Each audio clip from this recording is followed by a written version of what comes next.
I'm going to show you the trick to learn the table of 7. First, what you have to do is make a box like this.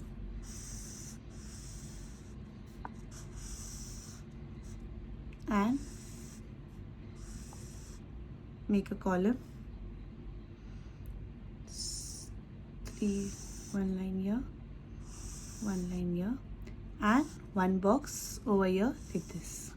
Okay, now we're going to start with writing 1 2 3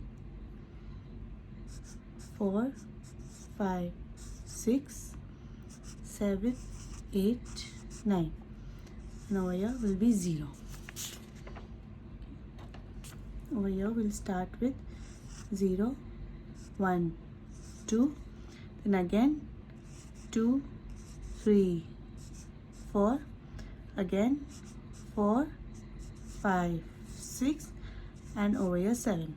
So this is the way to learn the table of 7. 7 times 1 7, 7 times 2 14, 7 times 3 21, 7 times 4 28, 7 times 5 35, 7 times 6 42, 7 times 7 49, 7 times 8 56, 7 times 9 63, 7 tens are 70.